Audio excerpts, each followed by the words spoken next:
Hello and welcome to the Real World Podcast. Thank you so much for joining us. Be sure you hit that like button, hit subscribe, hit the bell to get notifications. We're all about celebrating cinema. We just want to grow our knowledge of cinematic storytelling, our knowledge of movies and how they're made. So that's what this channel is really all about, as well as physical media. I've got a huge collection of movies, so I'm constantly reviewing those. And today, on the Real World Podcast, we're discussing the Jurassic franchise. So, Jurassic Park, Jurassic World. If you're a fan of these movies, if you've seen them as many times as I have, then you will no doubt enjoy this episode. So, join us on this journey through the Jurassic films.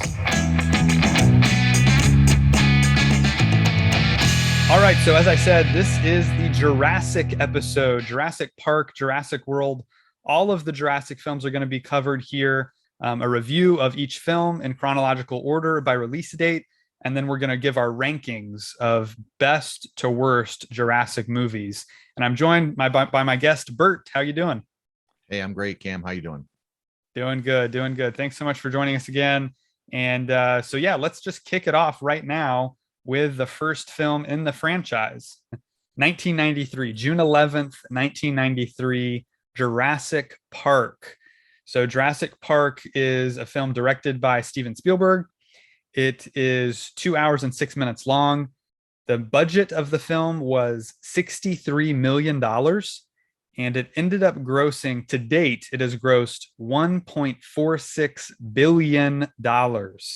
So this was a huge hit back when it came out. It didn't quite hit that billion mark until they re-released it in 2013. They re-released it in 3D back in the theaters, and that's when it crossed that billion-dollar threshold that only a handful of movies have. So, yeah, huge hit back in 1993. It was really a revolutionary movie, one of those that, like Star Wars before it, that kind of broke new ground when it came to effects. It's one of those that's just kind of one of those watershed moments in cinematic history. It was interesting. I was, rewatched all these movies this weekend and was able to watch a little bit of behind the scenes footage. I have all the movies on the 4K format now, and they look incredible on Nice. 4K, which is great, and they sound great. But what was interesting to me when I was watching some of the interviews with Spielberg, he was obsessed with dinosaurs, like any little boy was, right, when growing up. But what was interesting was he didn't want to make this a monster movie. He didn't want it to just be another Godzilla, or any of the numerous sci-fi B movies that were out there about monsters attacking people and that kind of thing. He Right. really didn't even focus on the sci-fi or fantasy elements as much as you would maybe think a movie about dinosaurs would. He really made it about man versus nature. That's kind of what drew him to the project. It's really about these animals that existed coming to the 21st century, and so that was kind of his whole angle on it when he read, Michael Crichton's book. Michael Crichton is the author of the book Jurassic Park. He's also the writer of a film called Westworld, which is now a very popular HBO Max series. I like But the it show. was, Yeah. I yeah, haven't it's an seen the film. interesting show. The film he made, he actually directed and wrote it back in 1973. Oh, wow. And I actually own the movie. I really enjoy the movie. The same premise as the show. It's basically Hmm. an amusement park full of, cowboys, Oh, and yeah. it goes awry, much like it does in Jurassic Park. So Yeah. it's kind of the prototype for what would later become Jurassic Park. Right. Same kind of Right. idea, but robots instead of dinosaurs, basically. So, yeah. So, anyway, Spielberg jumps in on this and he just knocks it out of the park. I mean, you can't really expect anything less from Spielberg at this point. Even in '93, he had already done Jaws. He had done Close Encounters, all the Indiana Jones films. And so, jumping in here, he really just goes kind of back to his roots. He had kind of veered away from it a little bit and gone into do stuff like Color Purple and Empire of the Sun, some more dramatic films. And he kind of comes back to take over the blockbuster box office juggernaut again. And so just a highly entertaining movie. The writing, David Koepp wrote the screenplay, which is just phenomenal. The dialogue, the characters, their interactions, the relationships, the character arcs, it's all there. I mean, it's really everything you could want in a movie. The cinematography is great. The score, of course, John Williams' score is iconic. I really like the opening scene. The opening scene kind of sums up the whole movie in a way. You have these guys they're trying to transport a dinosaur into a cage, and things go terribly wrong. Even just trying to transport these creatures, guy gets eaten, and we never actually see the dinosaur. It's a lot like Jaws in that way, where he kind of hides the creature from us for a while before we actually fully see the reveal. And so, yeah, again, that one scene kind of sums up the entire thesis of the film, which is that chaos overthrows order, nature always wins over man. So they just do a great job setting that up, setting up all the characters and their flaws. We meet Alan Grant as he's kind of comes face to face with this very annoying child who's kind of making fun of him, and he just goes after the kid ruthlessly. And so we see that he does not like children. That's kind of one of his hangups. He's this bachelor who just kind of wants to deal with his dinos and not worry about anything else. We kind of get to see his journey, of course, through Lex and Tim and their relationship. And so we also meet Dr. Ian Malcolm, who's a little bit of an egotistical chaotician, which I don't know if that's an actual thing or if that's something he just made up. It seems like he made that up for himself. So, we get to see he's, kind of a little self-obsessed. Hammond calls him a rock star. And so he's there mixed in with the lawyer, of course, who's all obsessed with profits and making money. And then Hammond himself. So John Hammond, who created this park, Richard Attenborough, great actor, who puts on very much a kind, warm, Walt Disney-esque persona. But under the surface, you can tell there's ego there too. There's this hubris that he doesn't really understand the power that he's unlocked here, and he doesn't respect it. And they have that whole conversation about that at the dinner scene once they do arrive at the park, which is a great scene I want to get back to. But moving along in the story, when they all actually get to the park, one of my favorite scenes, might be my favorite scene in the film, is when they first see a dinosaur. Mm-hmm. The Spielberg face, I think, is what it's become known as, when he zooms in on someone's face that's looking at something and they're kind of just in awe. Right. And we're going, wait, what is it? Just show it to us. Right. Exactly. Yeah. Yeah. But I love getting that reaction first yeah. and then revealing it. It's so much more effective that way than just starting to show off the dinosaurs from the go. Yeah. Very effective scene.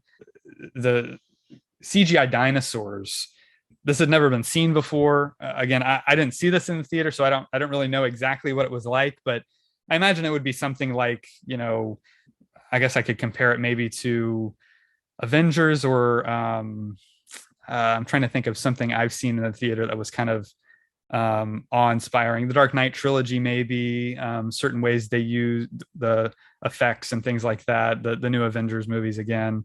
This was a little different though, because CGI had not been used to that effect, right? For something that impressive too. I mean, these weren't CGI, I don't know, buildings. I mean, or that doesn't really make a lot of sense. But these were moving, running things that you couldn't really pull off before that. And I did see it in the theater, I'm sure more than once.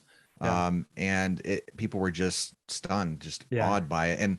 And I probably more than any film I know, maybe other than Titanic or something, just people went back so many times to see this. I did, right. Everybody you knew pretty much was like, oh yeah, I'm going to go see it again, because it was like you wanted to line up again to see this thing you hadn't seen before. Yeah, exactly. Maybe the only thing I'm thinking now more about it is maybe Lord of the Rings, where we had huge armies of CGI characters and backgrounds, and that was blending new. into that was big. And I'm also thinking now about Planet of the Apes, how they've done performance capture in a way that hasn't really been done before. So maybe something like that. But there's really, like you said, not much to compare it to, because it was so new, so groundbreaking, different. It wasn't an inanimate objects, which are much easier to create in a computer. It was, again, like you said, living, breathing creatures, characters, really, on screen. And so, kind that scene where they first reveal the Brachiosaurus is incredible. The score swells, it's this great, kind of majestic moment. There's so many other things I want to talk about. The movie has a couple examples of good exposition. So exposition is very difficult in film because film, again, it's a visual language Mm-hmm. primarily. You're telling a story through these moving pictures. So you don't want to rely too much on dialogue or talking to your audience so much. Mm-hmm. And the way they do this in two scenes that I spotted really well. One is when they first arrive at the park, they get on a ride, and the Mm-hmm. ride basically explains what the park is to these new characters who are kind of our vehicles, where we're kind of learning about this with them. And so they use a character Right. named Mr. DNA, to explain Right. how this whole thing even came about, with the mosquitoes trapped in amber that have the dino blood inside them, and they can get the DNA from that and clone Yep. these dinosaurs basically. So that was a great example of, again, good exposition, Yeah. visual Yeah. storytelling Right. with dialogue. Right. um, the other scene that I alluded to earlier was the dinner scene. So once they go on Mm-hmm. this ride, they've kind of seen all these things, the raptor hatching out of the egg and all that. They go and have dinner together, and it's in this room. It's a very strange room. It doesn't really make much sense, but it looks really cool. It's this really dark room with all these projector screens around them. Everywhere is a Yeah. projector screen, and their images being projected on all the walls behind all the characters. And that was just an interesting visual to have, to look at while you're just watching these people talk essentially about what they've Right. just experienced. So I thought that was also really smart, something intelligent that Spielberg and the cinematographer came up with, and the production designer to make it, again, look interesting. And I want you to talk about it. Of course, I want to get your thoughts. Last couple of things I'll mention is, um, Spielberg is a master of child acting performances. Whenever there is a child in a Spielberg movie, and there usually is, he gets such great performances out of them, because I Yeah. think They're it's great here. because Yeah. they're great here. Yeah, they are. And I think it's because he's a kid himself. He's kind of a kid at heart. He's never really lost that, Yeah. which is really cool. And it's really rare that an adult, can hold on to that, for so long. And so that's why I think, again, watching the bonus features, both the kids, they interviewed them now as adults, saying, "Yeah, I remember it was just so much fun on set. He treated us like adults. He actually wanted our ideas for the characters and for the scenes, and he never talked down to us. He treated us just like another cast member basically. And we would play games on set. They would say he would play games with them and Oh have yeah. fun. But it was treating them like they're an actor, not just a little kid that they're trying to get to act basically. So I thought that was excellent, really well done. And we'll talk more about the effects in a minute, but go ahead, and I want to hear what your thoughts are on Jurassic Park. Yeah. I mean, it's tremendous, and that theater experience was almost unmatchable at that point. With anything else I had seen, because of the visuals, and I'm big on visuals, as you know. I mean, Yeah. that's something that particularly draws me to a movie. So Right. Jurassic Park is yeah, it's just tremendous, and the look and feel of it, you can just tell you're in this high production quality film. And Spielberg always, he must demand it, because he usually always gets it, Yeah. if not always gets it. Yeah, I mean, And he earned it, right? I mean, with after Jaws, it was kind of like he had carte blanche. I mean, yeah, that yeah. film was such a huge hit that they were like, "Go do whatever you want," and he's had I'm hit sure. after Yeah. hit, so it's never ended. Yeah, exactly. Yeah, and Jurassic Park is really, there's a lot of horror in the film. Yeah. You sent me that video for that YouTube video of that talked about how Spielberg's sort of a master of horror, and Right. it's true. And this film, it kind of purports to be a family film, but it's really a pretty scary film. It is. Yeah. Um, and then we talked about the CGI and the advancements that he made with this film, and then of course he smartly, for the close-up, used puppets or animatronics, and so to the viewer, especially at that time, you were thinking, you were probably thinking that you didn't know what you were seeing, because now we're familiar about, close-ups, you got to have a lot more reality. most of the time because it's really hard to get the CGI to look right if it's a close up of a breathing animal or human or whatever it is. Right. And so yeah, Spielberg smartly used puppets or animatronics or whatever you want to call them. Yep. And then for the long shots, the CGI, and it worked great, you know.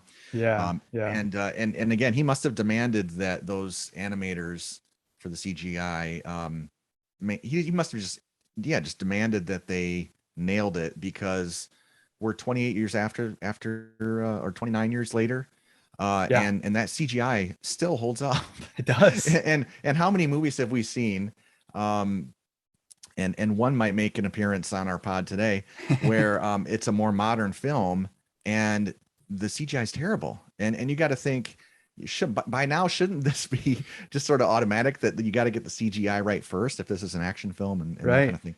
Yeah. So yeah, true. so it's so impressive. It is. Yeah, the John Williams score, this might be about my favorite of his. It's just it's hard to get it out of my head, actually, after rewatching all five. It kind of periodically comes in and out of my brain, because it's and I've seen several of them multiple times. Right. That score is just the music is just fantastic. Yeah, it's perfect, it is. for it.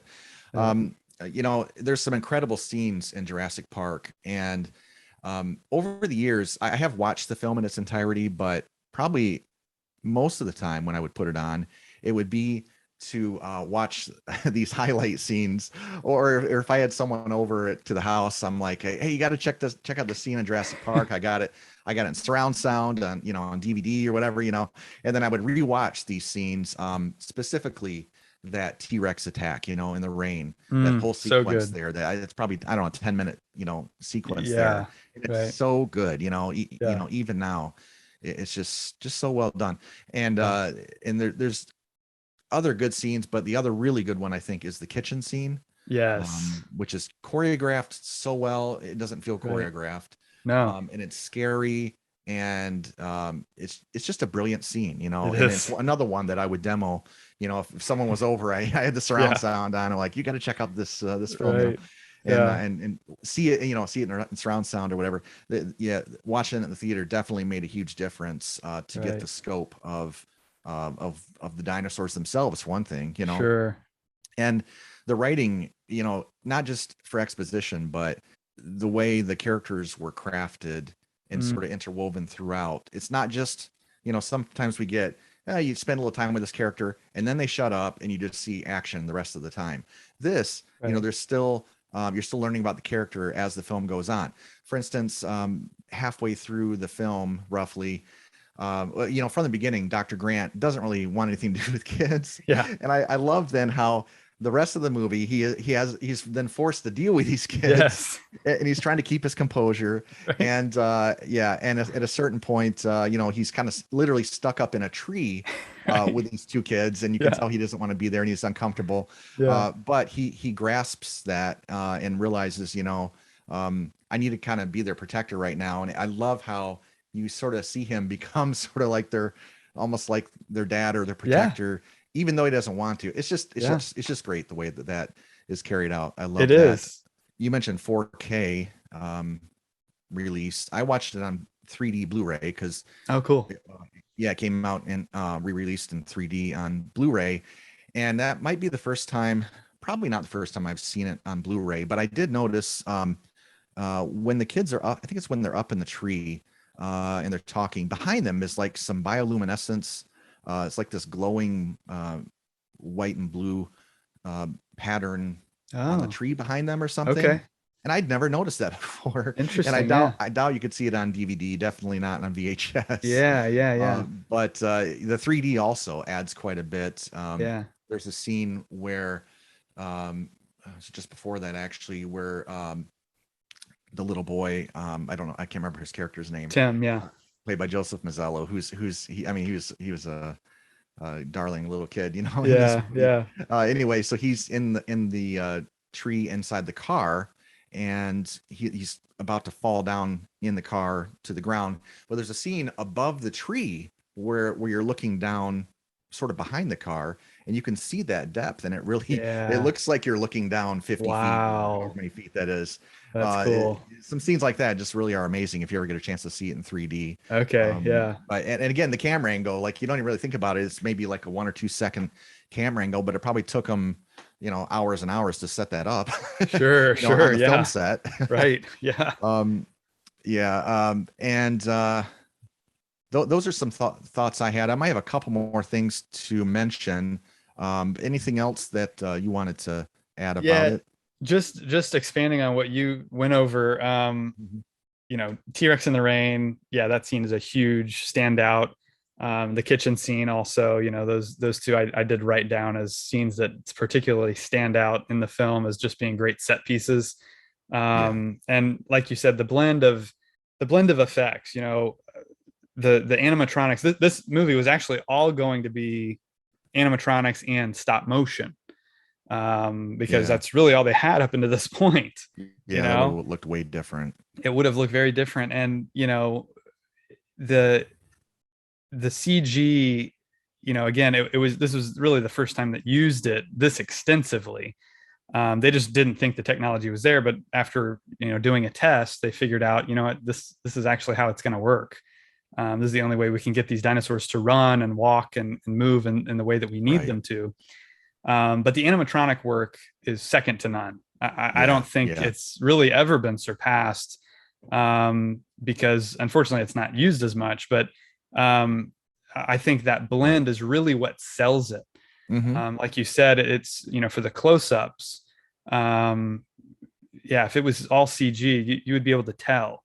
They only Right. actually in this whole movie, there's only 63 visual effect shots. Oh So wow. only 63 shots in the entire film are include CGI. The Yeah. rest Yeah. of it is all just animatronic dinosaurs, Yeah.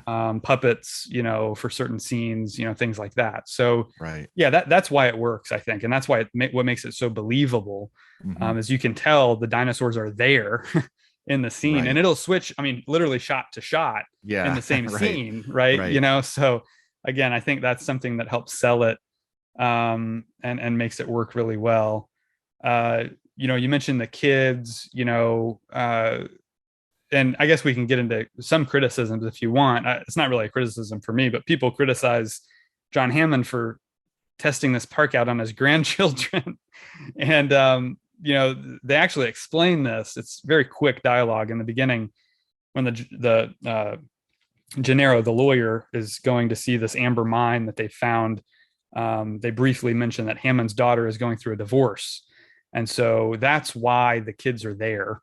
Is I missed because, that. Yeah. yeah, it's a I very guess I didn't pick up brief, on that. Yeah. yeah, very brief That's a good dialogue. point though, because you kind of wonder why they're there to begin with. Right, right. So he kind of to take their minds off of it. He kind of invites them to this new Right. park, which is, I mean, it seems like it's almost ready to open. I mean, pretty much everything's ready to go. Yeah. Yeah. They've got everything. Even the gift shop is stocked. I mean, everything's there. Yeah. Right.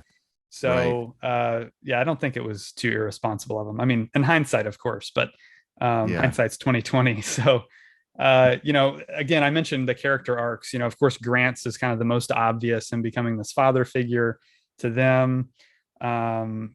He sees at the end of the film when they're flying away in the helicopter, these birds, and his whole theory is that dinosaurs evolved into birds, Hmm. and he kind of, I think, in that moment realizes that he kind of has to evolve too, in that way. So I thought that was a smart kind of visual element there. Again, the whole idea of nature triumphing over man and man-made technology. We'll never be able to contain nature or control nature completely.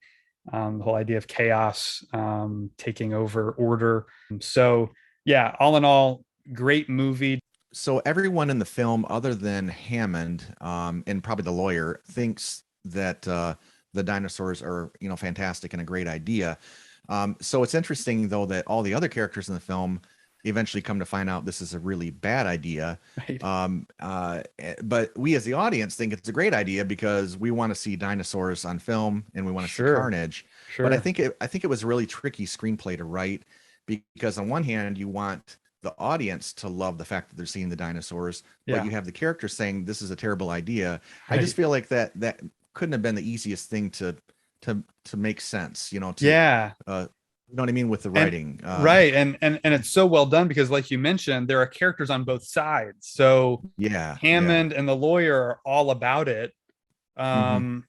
Ellie and Malcolm think it's a terrible idea. And Grant is kind of on the fence a little bit. Maybe. He seems to me like, I mean, again, he's caught up in the kind of wonder of it. Even Ellie has that line, you know, she was caught up in the, you know, wonder of the whole thing. But yeah, to me, he seemed a little more on the fence. He wasn't like Malcolm is like, you can't do this. This is terrible. I don't know what you guys are thinking. You're nuts. Right. Ellie is pretty much on his side. And then to me, Grant wasn't as adamant about it. But, you know, like you said, Hammond and the lawyer are all about it because the lawyer's just seeing dollar signs. And Hammond is kind of, you know, he's the creator of the whole thing. So, but that was really interesting that they had that dichotomy of all the different characters and their different viewpoints. Right.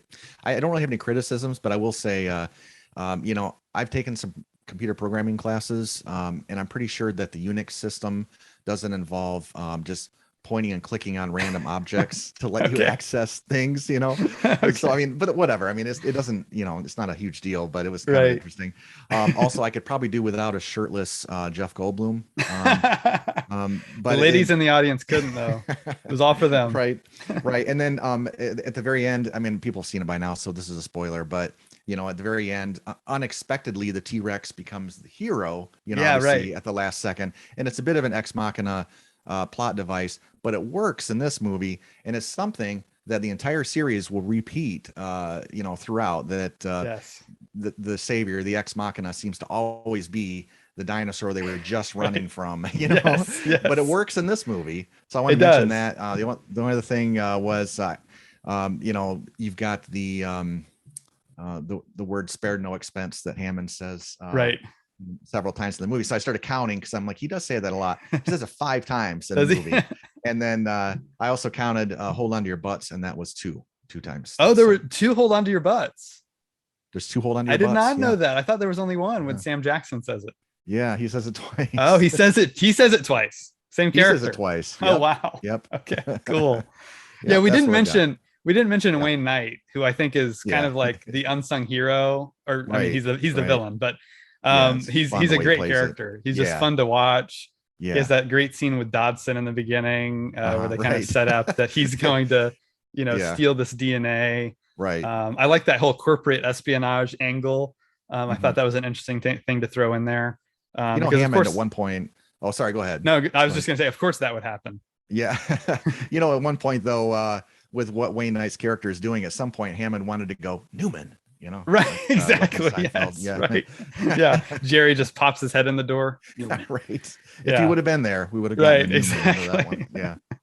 Yeah. So, great. Okay. So that was our review of Jurassic Park, the original classic that kicked this whole thing off. So now we're going to jump into The Lost World. Okay, so now the second film in the franchise, released May 23rd, 1997, The Lost World, Jurassic Park. I like how they inverted the title there. It usually is the subtitle would come later, but I think it's because the first one to do it. Yeah, the book was called The Lost World. Which we'll talk about that in a minute. But the runtime of this one is 2 hours and 9 minutes. The budget is $73 million. It ended up grossing $618 million. Spielberg returns to direct here.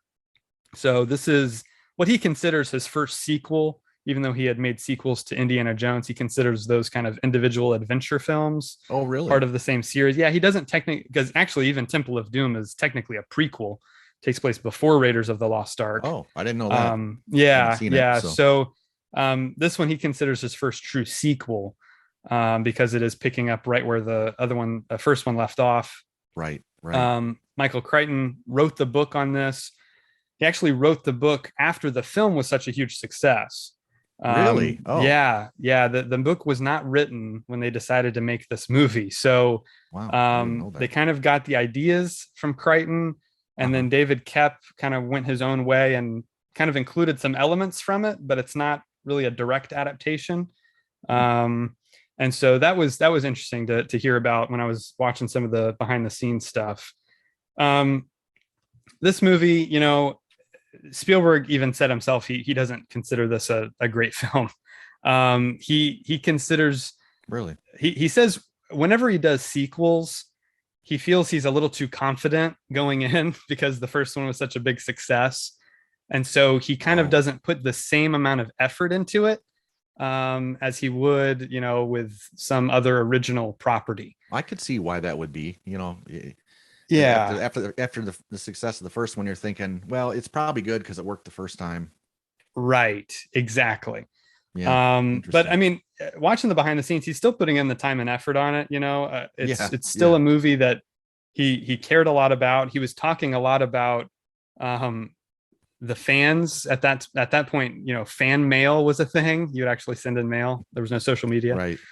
So they got a lot of fan mail about things they liked about the first one, things they didn't like, most of it was about what kind of dinosaurs they wanted to see. Some little boys were very upset there were no stegosauruses in the first one. So he's like, we have to include a stegosaurus, whatever we do. So, things like that I think might have gotten into his head a little bit. I don't know. Yeah, I seem to remember too at the time, maybe reading about how Spielberg said that the audience was a little upset that it took so long to get to the action in the first one. Right. And so he was kind of remedying that, and he kind of remedies it. I mean, there's still some build up, before it really gets into the action. Sure. Yeah, there is. We're introduced to Ian Malcolm again 4 years later. He takes the lead in this film. Jeff Goldblum playing the lead role. He works, I think, well as a leading man. I think he's a good actor. I really like him as an actor. He's kind of got some interesting quirks about him that I think make him interesting to watch. Malcolm in this one, of course, having experienced what he experienced in the original film, a much more cynical character here, more weary, I think, and wary of the whole thing, and we find out that he's kind of a whistleblower. He's gone to the public with this whole thing, and InGen and their executives are trying to kind of keep it under wraps. And John Hammond is sick now; he's dying, but he kind of has this last mission for him, which he's kind of unaware of. He's really just going to save his girlfriend, who Hammond hired behind his back, which is kind of a dirty move. It's essentially a rescue mission for both his girlfriend Sarah, who's there to help the dinosaurs and get this photographic evidence so that we can save the dinos, and doesn't want to be rescued. Right, exactly. Does not want to be rescued at all. And then you have InGen and their kind of big game hunters that are just looking to capture the dinosaurs and bring them to Jurassic Zoo in San Diego, which is a terrible idea. A lot of dumb decisions in this film, which kind of all these movies, you kind of have to have that, or else you don't really have a movie. You have to have some get the action if you don't. Some characters have to just go wrong. Yeah, they have to make some mistakes, and that's human nature. So it doesn't really bother me too much. No, makes perfect sense. I think it makes a lot of sense there. Spielberg's leaning into the darker elements here of humanity. A lot of bad people in this movie. You have the great Pete Postlethwaite as the big game hunter Timbo, who really just is there to hunt a T-Rex. That's all he cares about. I like him. Yeah. I like him a lot. He's a great actor and does a great job in this movie. He's probably the standout for me. He was great in Dragonheart too. I don't know if you ever saw that. Dragonheart's great. Yeah. A small part in it, but he was funny, and he is. Yeah. He was really good in that. Yeah, he is. He's great in that. He's Spielberg again, leaning into darker elements like poaching, corporatism, greed. All these are even more at the forefront than they were in the original. And the cinematography is great. He's working with Kaminsky here, who he didn't work with on the first Jurassic. Janus. Janus is back. And you can tell in that. I didn't know for sure, but this time when I rewatched it, the beginning scene with Hammond in his bedroom, I guess. Yeah. And the lighting that's coming through, I'm like, that's just like Janus in War of the Worlds and Minority Report. And so I had to look it up, of course, and then sure enough, it's Janus. Exactly. Yeah, he's amazing. He's really got such an eye Yeah. for the visual, and he just does such a good job. And the whole Mhm. color palette of this one is darker, has, a darker kind of Yeah. feel. Most of it takes place at night. Right. Um, Right. and so, that kind of, again, reflecting the themes of the film. There's not as much charm. There's not as much, quite as much humor. Um, there's, that whole kind of sense of wonder isn't really there as much anymore. Um, you know, it, That's true. it's a movie that I think works as a sequel pretty well, but there are just some things that they do that I wasn't a fan of. The pacing I don't think is great. I think it's a little bit hard to get through sometimes. Certain Mm. scenes work really well, but overall, as a movie, I don't think Kep writes this one nearly as well. The characters don't have nearly as good character arcs. I think the the score is good. Again, it's hard to top that original. Yeah. It's just kind Yeah. of bringing some of those themes back and trying to do some new stuff. The Again, the characters, I don't really care about them as much. I don't know if that's because of, again, the dumb decisions they're making and the things that they're doing, or they just is not as much characterization. I feel like I'm not getting to know them as well, I agree. Yeah. as I did in the original. And Vince Vaughn's in this. I think he's fine. I don't think he's great. I think he's just kind of okay. He's just kind of there. You know, the scenes that stand out, of course, the trailer scene when it's hanging off the cliff, Yeah. incredible sequence. Yeah. Two T-Rexes this time. Yeah. Of course, it's kicked off because Sarah's, again, making a very dumb decision, bringing a baby T-Rex into a trailer. We've all done it though. Come on. We've all done it, but we've been there. But so that scene is very effective, builds suspense very well. Yeah. It's definitely my favorite scene in the whole film. Another scene I like Mine is too. Mine in too. the tall grass, right when you have the raptors coming after him. That Oh scene I think yeah. is pretty Yeah. effective. Yeah. Um, Another thing that gets repeated more throughout the series, but I right. love those moments, or earlier in the film, when the T-Rexes are coming and they're up in the high-low or low-high, or whatever they call it, Yes, and right. you can The see the high, trees like shaking and stuff. right. That's good stuff right It there. is Yeah. very good. Yeah, again, Someone's Spielberg. pushing up against those trees. Just, Yes, yes. not really, but He yeah. knows how to cut a scene and get the Yeah. tempo Yeah. and what to show you, what not to show you, when to reveal Uh-huh. things. It's That's just he true. does Yeah. such a good job with all that stuff. So yeah, Mhm. those sequences work. The movie as a whole doesn't work nearly as well for me. Part of the reason, again, goes back to characters, and it's no fault of the actress, but the young actress who plays Malcolm's daughter, um, I just I don't like her. She's very bratty and annoying to me. Whereas Lex and Tim like had some personality, and I enjoyed watching them. I don't Yeah. enjoy Yeah. watching her interact with them Not at as much, all. I'd say. I didn't mind her though. Uh-huh. Yeah, and then the scene that totally takes me out of this film is when she does the gymnastics routine Yeah. and kicks the That was gonna raptor. be my one criticism. Yeah, I that's just true. Yeah. it's so all the sense of fear that you had for the raptors is gone after that for me, because a little Yeah. girl can Yeah. take one out. So why should I be worried about it? With You with know? appropriate bar placement, she That's can true. take That's one true. That out. had a lot Yeah. to do with it. That had a lot to do with it. And anyways, there are things I like about it. There's a lot of things I don't like about it.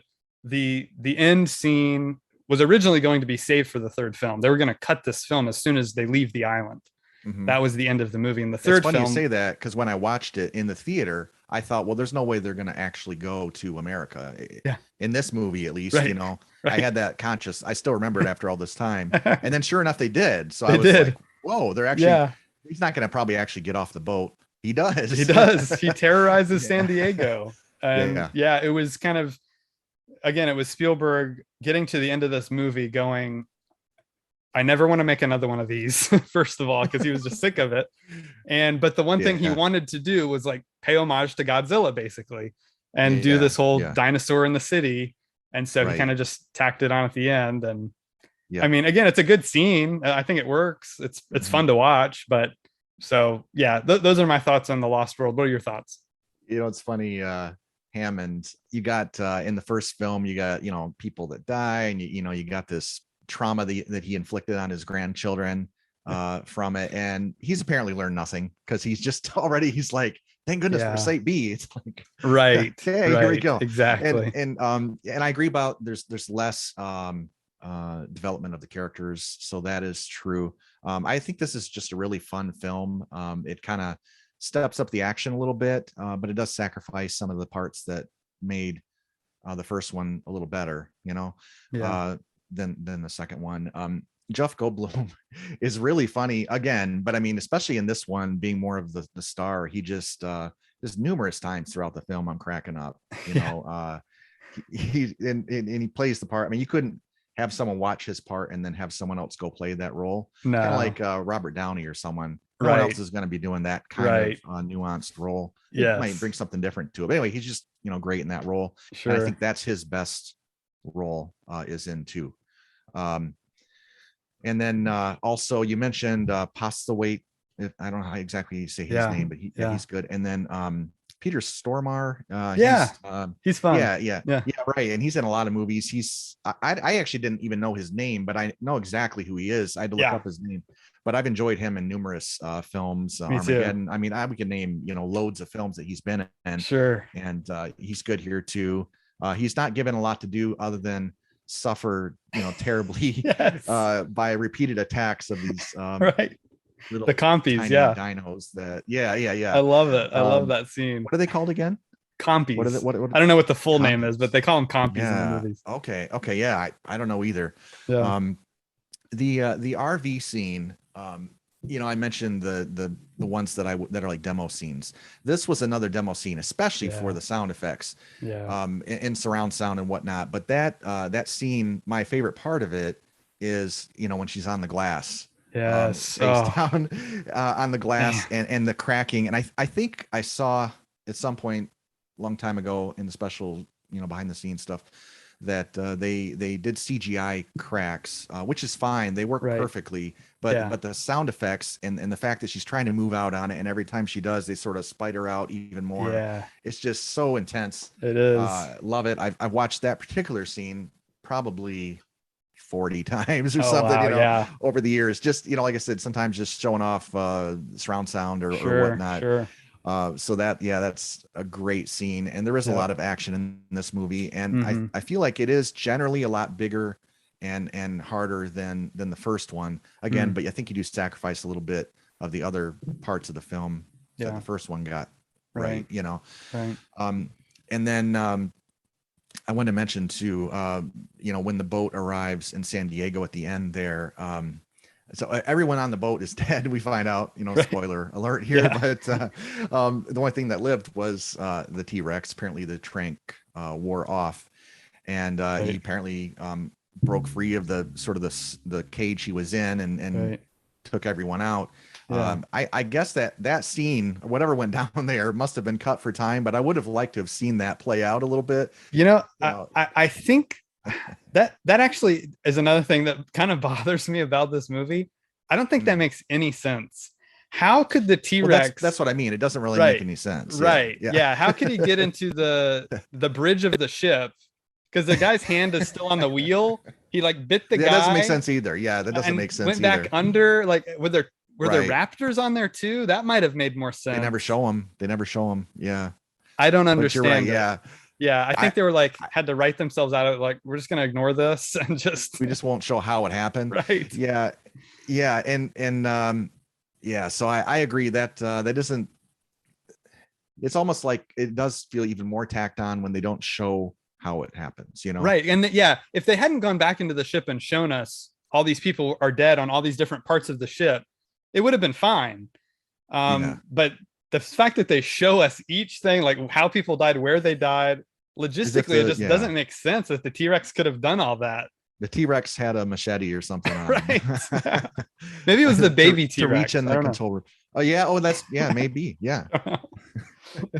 So, I mean, I think the second one here, we get more thrills than we got in the first one, slightly, I would say. And it's not as nuanced character-wise as the first one, but it's still a very enjoyable ride for me. All right. Well, that concludes our Lost World discussion. We're going to jump right into Jurassic Park 3.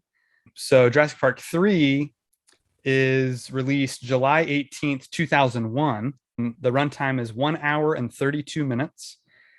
It had a budget of $93 million and ended up grossing $368 million. So this one is the first film not directed by Spielberg. He did not return. He was done after The Lost World. He was sick of dinosaurs. So he handed the reins over to his good friend, Joe Johnston. Joe Johnston is, I would probably put him in one of my all-time favorite directors. He is a guy movies, who has directed some great films. I'm a huge fan of The Rocketeer, Honey, I Shrunk the Kids. Yeah, Jumanji, he did right before, I think, this one. And Captain America, the First Avenger was also his film. So he's just a guy that's been around for a long time. He's a special effects guy, worked on the original Star Wars. And he got into directing. To me, this film kind of gets us back on track a little. I felt that this movie, it kind of does something a little different, whereas I felt like Lost World was a little bit more of a kind of a retread in some ways. This one, we of course bring back Alan Grant, who's kind of the face of the franchise. If there is a human face of the franchise, I would say it'd be him. He grounds it very well too. Yeah, he does a great job. Sam Neill really, I think, is an underrated actor. He just he brings such gravity and weight to everything he does and says. I fully believe him in this role. He is kind of, again, he's at a point in his life in this movie where he's kind of done with the whole thing. It's a little bit meta in that, all anyone wants to talk about with him is Jurassic Park. And that's kind of how I'm sure Sam Neill, the actor, feels. He's done all these other roles and no one cares about him. So, there's that great scene in the college or university or wherever it is where he's, given the lecture and all the hands go up to ask him questions about Jurassic Park and he doesn't want to answer any of those. So I like that moment. I like kind of catching up with him, seeing where he is. I like the fake out that, we kind of think the little boy he's playing with might be his son, his and Ellie's son, but ends up not being the case. Wrong on that. Yeah. We think, this is what happened to them is they're together and they have, actually, I think it's 2 kids on the scene. Yeah, it is. But no. No, he kind of regressed, I guess. He went back to his old ways, right. And so, but I like that. I mean, it feels authentic. It doesn't feel like a cheat, or it doesn't feel disingenuous. It feels still authentic to who he is. And so, we see that he's kind of in dire straits with his whole, digging operation.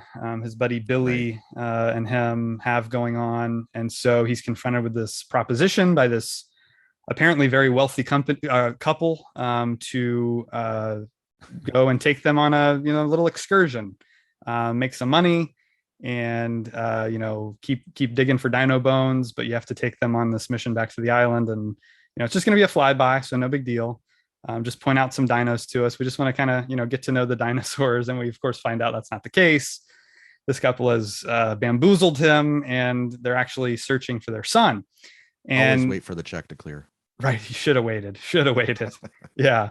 But speaking of their son, so the opening scene of this is this boy and we find out his stepfather on this parasailing adventure close to Isla Sorna, the second park, Site B. I think that's a really cool sequence. It just looks cool. And then when it's revealed that, the guys in the boat are gone, that kind of, thrill that you get, what's going to happen now? And they kind of have to sail off into the island. I think it just sets the tone really well of this kind of, to me, this one feels more like action thrillery than maybe either of the first two. It has a little bit more of that vibe to it, a little bit more energy, more scares. And the whole plot of again, it's this, rescuing our son mission is kind of, compelling on an emotional level and a character level. The cast here, I think, is good. I think William H. Macy and Téa Leoni do a good job. She's not given quite as much to do, but I think they do a good job. They're mercenary guys that they hire are kind of just cannon fodder. They go pretty quick. Once that's the thing about this movie is once the plane lands, it's really nonstop. I mean, it really does not let up, and it's a fast paced movie. It's, you know, I said the runtime, hour and a half. I mean, it's a quick film. It goes by really fast, and I think that works to its advantage. Yeah. It's, you know, pretty tightly written. I think it's pretty well shot. The whole theme of, you know, communication is at the forefront, where you know, it's this divorced couple that are kind of estranged, but they're having to come back together for their son. Grant and Billy kind of don't see eye to eye on a lot of things. It seems like they're pretty good buddies at first, but you kind of find out pretty quickly that Billy has kind of his own agenda and makes some dumb choices again. So, you know, I think that whole theme is throughout. And of course, the Raptors, the whole discovery that the raptors can communicate, and they're actually these highly intelligent animals that have this whole way of, you know, talking to one another. I think is all really well done and you know, pretty compelling. So helps set up the next couple movies. Yeah, it does. Yeah. That's true. We get to see some new dinosaurs. The Spinosaurus is introduced. This, you know, the, I guess, largest carnivorous dinosaur ever. A lot of fans were upset that he took out the T-Rex pretty quick, I guess, at the beginning. They know our hero dinosaur is kind of destroyed. But I like that subversion of expectation. And it also, you know, lets you know the Spinosaurus is our villain. He's the one that's coming after these, you know, guys, and they have to evade him. He's a powerful enemy. It all works pretty well. Going back to the communication thing real quick, I jotted this down. Another communication issue is Grant and Ellie. Obviously, he probably never even told her how he really felt about her, and their relationship obviously fell apart. Even though it didn't really seem like they were very close in the first Jurassic. I don't think there are any real displays of affection with them at all. But you know, he's got that whole issue, and there's this great scene where he's at her house having dinner, and he's over by the parrot, and he's trying to get the parrot to say his name. Say Alan, say Alan. That bird used to like me. And then, of course, when he falls asleep on the plane, this now infamous scene that's become a meme is he has this dream about a raptor sitting next to him that turns to him and says, Alan. And so it's a funny scene. It's much derided, but it actually is, again, continuing on this theme of communication and that the fact that these raptors can communicate with one another. And that's kind of an issue for Grant and his kind of development as a character, which I thought was, again, effective. All in all, I enjoy this one. It explores kind of, you know, Site B a little bit further. We get to see a little bit more of the locations there. We get some, I think, really well done action sequences with the Spinosaurus and the plane. When it first lands, he's kind of tearing it apart. You know, great raptor stuff, chasing them through the facilities and things like that. Of course, the end, the river sequence is great. And probably my favorite would be the cage scene with the pterodactyls. I think that is very well shot. The use of fog and everything, very suspenseful. So all in all, I enjoy this one. Maybe because I think this might have been the first one I saw. Because, as I said, I didn't see the first one in theaters. I was only one when it came out. I didn't see the second one. I would have been too young. Come on. What's that?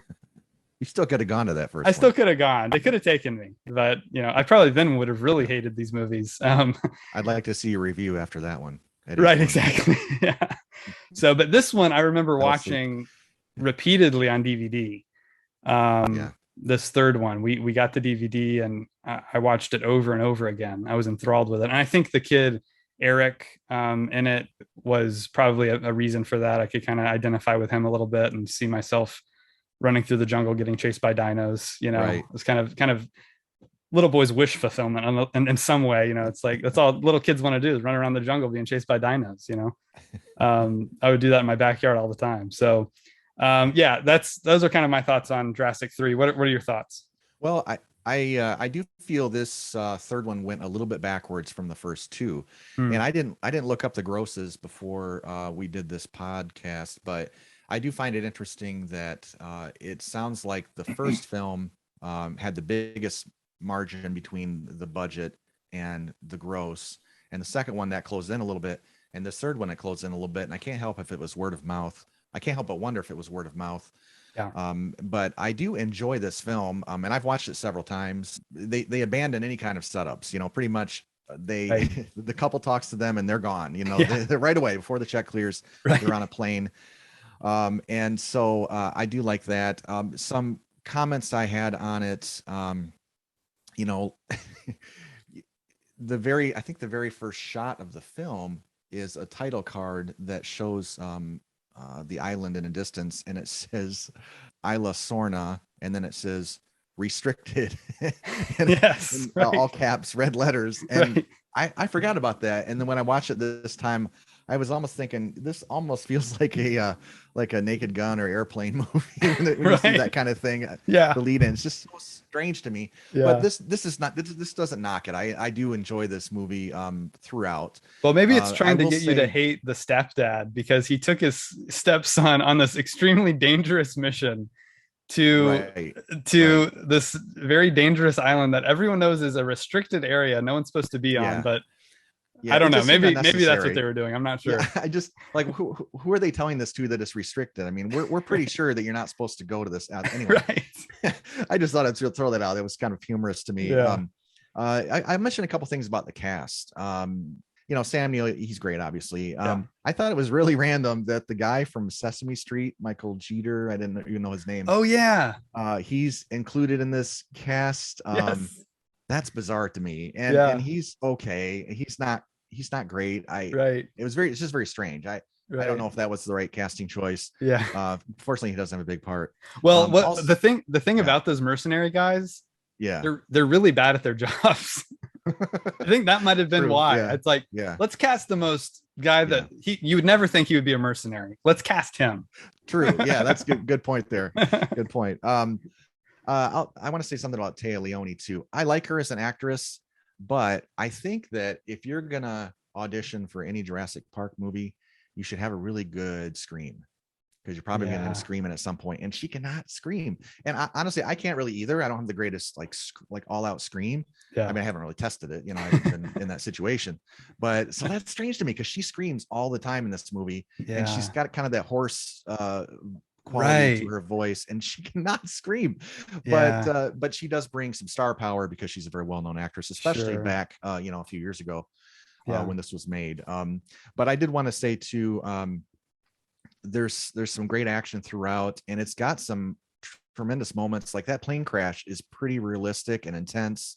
And then right after that, we have the T-Rex fighting the Spinosaurus, and that I love that fight, if you will. Me too. I mean, it's great. You really feel I don't know, every bite and every hit of that. I don't know. Those are two standout scenes to me. So it's this movie, like I said, I watched it several times. It's enjoyable throughout.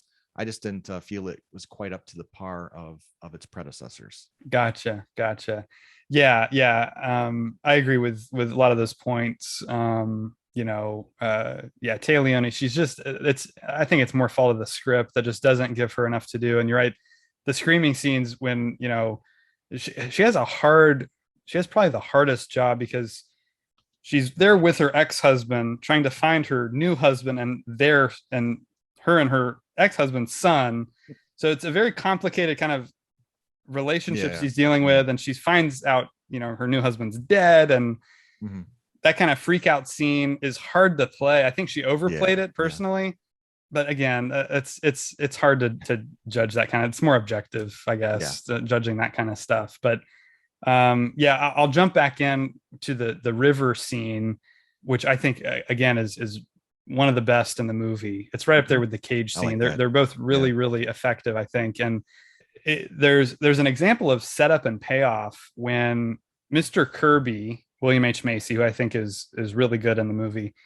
He's kind of shown as this weakling the whole movie, the scene where he tries to kick in the, what is it? The concessions or whatever. He tries to get something, he can't do it, but he kind of gets a moment to shine at the end, because when he swims and saves the day. Right. Yeah. Love that. And that's actually set up in a brief piece of dialogue when he and his ex-wife are changing, and she says, "You've been working out?" He says, "Yeah, I've been swimming." And so Oh that yeah, kind you're of right. sets That is up true. the fact that he's going to Yeah. swim and save the Yeah. day, which I thought was a cool little Right.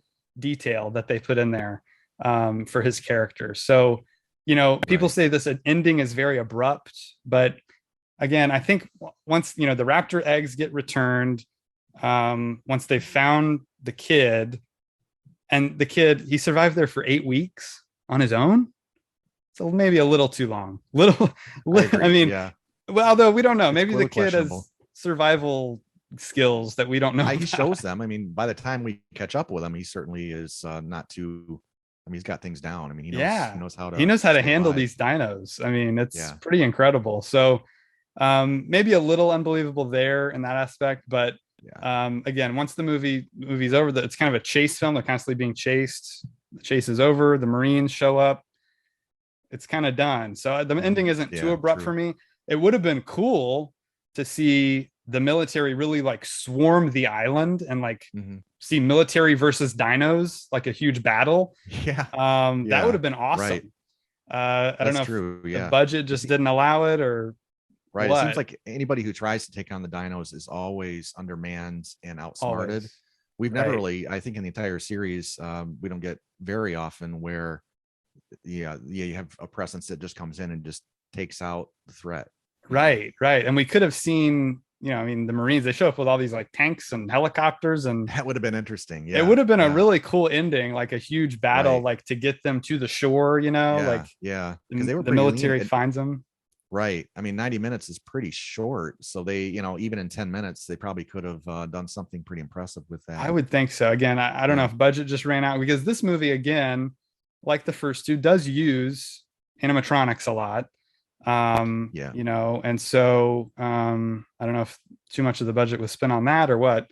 But anyways, yeah. So that one I enjoy more than Yeah. most. All right, so jumping right into the next film in the franchise, Jurassic World. Jurassic World was released June 12th, 2015. The runtime is 2 hours and 4 minutes, had a budget of $150 million, and ended up grossing $1.67 billion. So it is in the $1 billion club, one of the few films. Directed by Colin Trevorrow. So Colin Trevorrow is one of these up and coming directors. He made a movie. The movie that got him Jurassic is a movie called Safety Not Guaranteed. Have you seen that? Oh, I saw that. Uh-huh. I Yeah. like that movie. That was okay. It was okay. Yeah, Yeah. yeah, I like that one a lot. And so he's kind of hired on by Universal and the producers. He takes the reins here. Spielberg, of course, executive producer on this one, just like he was on the third film.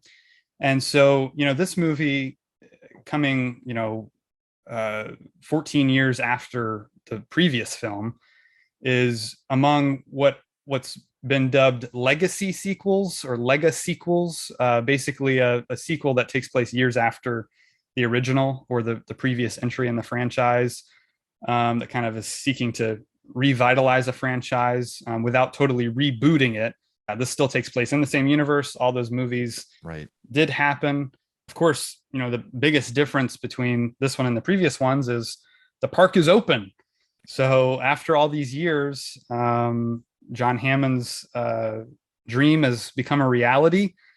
Rich mogul by the name of Masrani has taken over the company and kind of built this park on top of the last park, basically same island, Isla Nublar, and they've opened up to the public. There's tons of guests here. It's the number one amusement park in the world, and so as it probably would be actually. I'm And sure. so Especially if they took safety precautions. Yeah, exactly.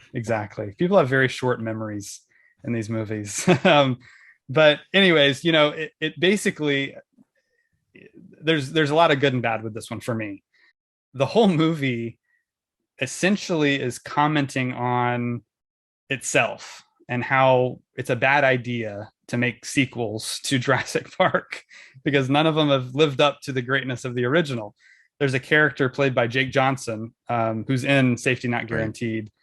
He plays Lowry in this movie, and he's kind of the guy, the voice of the audience in some ways. He's like that first park was legit, you know, it was great. You know, it's every Jurassic fan is like, the first Jurassic Park movie is great. Yeah, And, you yeah, know, he's kind of commenting on how just dinosaurs should be enough, you know, just again, just telling a good story should be enough. But modern audiences want bigger and better. And Bryce Dallas Howard's character, Claire, is saying there needs to be more teeth and need to be bigger and more ferocious. And, you know, people just aren't satisfied with just a dinosaur anymore. It has to be dinosaur plus, basically. So this whole movie is kind of, again, it's kind of commenting on itself in that way. It kind of recognizes that making a sequel is a bad idea, but if we were to do it, how should we do it? How could it be good? In what ways is it bad? I feel like, you know, the writing is clever in that way, but it's also, it holds it back in some ways for me. I think they're maybe leaning too much into the kind of generic blockbuster tropes of, you know, Chris Pratt's character basically has no personality. He's just tough action guy. I don't really know who Owen is. I know he trains raptors. He's kind of funny, although he's much less funny than he is in his other roles. I feel like here, really, they had him, I think, tone it down a lot. For me, it seemed like he was playing things a little bit more straight than he usually does. The, you know, Claire character, she's the business lady. She's very cold. She's like, you know, doesn't know anything about her nephews. She doesn't want to be with her nephews. She's kind of Alan Grant in that kind of way. And, you know, the bad guy played by Vincent D'Onofrio, Hoskins, he's just kind of bad guy. He wants to weaponize the dinosaurs, and why, I don't know. Yeah. So, you know, again, it's just they don't get into the characters enough to for us to get to know them and care about them. I actually think Claire is probably my favorite character because she, to me, has the biggest arc where she actually does end up caring about her nephews. She kind of takes charge. She, you know, isn't so cold and calculating. She's like, in the beginning of the movie, she's all about the numbers. Doesn't see these dinosaurs as animals until she comes into close contact with one that's dying. That's probably my favorite scene in the whole film. It's the only scene that's like very emotional and like grounds it in a way that I really liked. And that's actually the only animatronic dinosaur in the entire film as well. Really? So we'll talk about the effects in a minute, but it's a movie. It's a mixed bag of a movie for me, where it has good and bad, positives and negatives. I like Chris Pratt as an actor, and I think he's fine in the movie. I just wish they had given him a little bit more to do, character-wise. He does some cool action stuff. The motorcycle scene with the raptors, I think, looks awesome. That's just a great visual. Awesome. So, you know, it's a movie that I like. I enjoy watching, but it's not the one I go to most often. I think the kids in it do a pretty good job overall. They're given a little bit of an arc too. They're kind of just brothers that don't like each other, don't want to hang out, and they end up, you know, having to survive together and rely on one another. And you know, you get that from them. So I think they do a pretty good job there. A couple moments I'll talk about, you know, that just either work or don't work. One that doesn't work that I felt I was kind of jarred by. The setup for the movie is pretty good. It's, again, the divorced parents sending their kids away again. It's literally, I mean, it's like beat for beat the original movie. It's what you do. That's what you do with a Jurassic movie, I guess. So they get to the island, you know, they're kind of having fun. They're dumped on this babysitter who, again, I wish they had done something more with her, because she has the most brutal death scene in any Jurassic film I think I've ever seen. I mean, it goes on for like 10 minutes. This lady dying. Right. I was like, wow, this is crazy. I know. And we don't know anything about her. She's True. kind of, she's not bad at her job. I just feel like she's not doing a good job watching the kids. But again, I don't know. It was just an odd choice to have that lady be the one that you just brutally murdered by these dinosaurs. Why? Yeah. I don't. So, you know, that's an odd choice. The music. So Michael Giacchino, one one of, I think, the best new composers we've had recently. He does a good job with the score overall.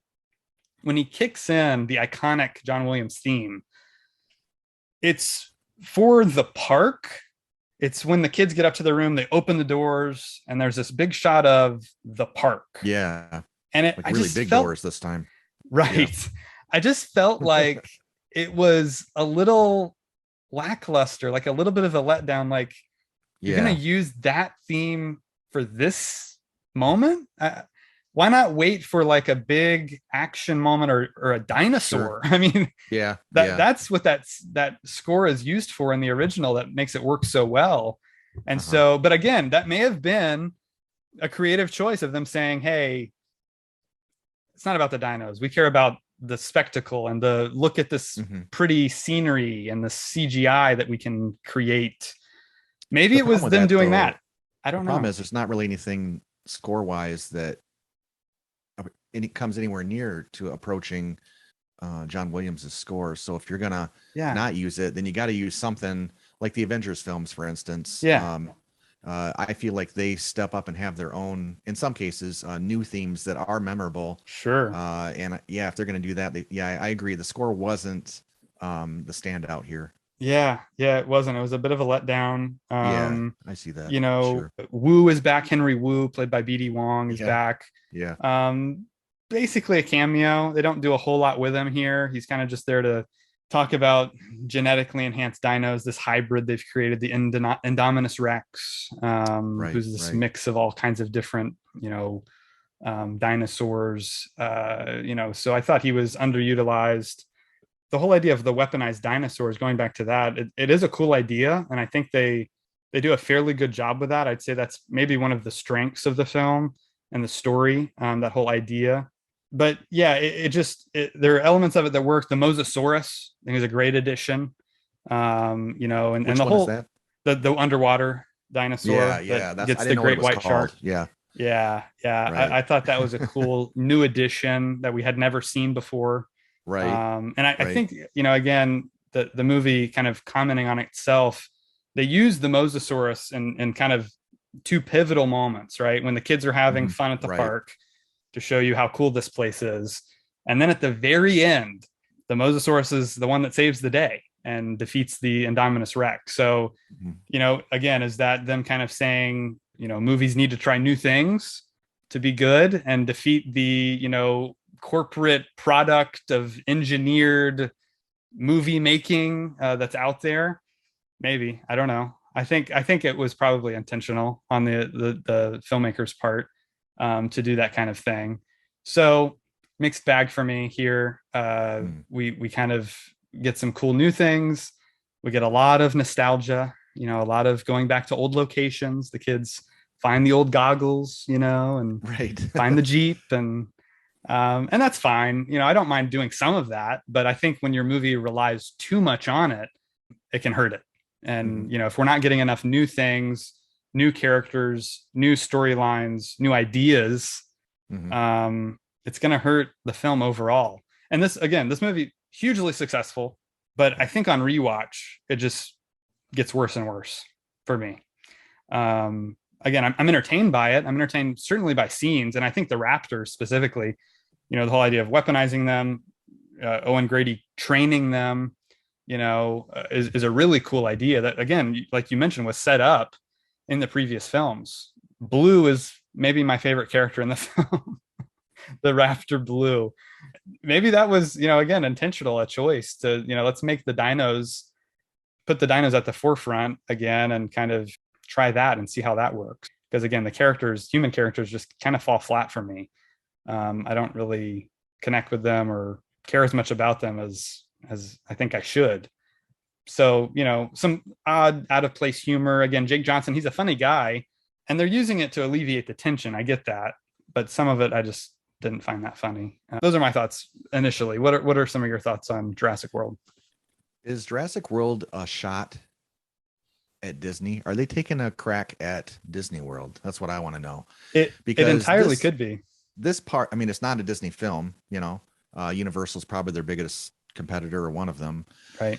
This place is Disney World if Disney had the ability to to do dinosaurs, right? Right. Albeit, Yeah. you know, on a probably even much bigger budget and that kind of thing. Yes. But I really feel like that's what it is. And so it's interesting too, though, that all comes crashing down because that model of the thinking behind it and the corporate thinking, all that is really bad, you know. And Right. so we know what happens to this place. Sure. Well, definitely in the next movie, you find out what happens to this place. But Right. anyway, so I find that interesting, you know. Yeah. So I don't know if it's a direct shot at Disney or just implied or both. Well, I mean, but even Universal has Universal Studios theme park, so that's maybe they're true. even commenting on themselves. I don't know. I don't know what the whole idea behind it was.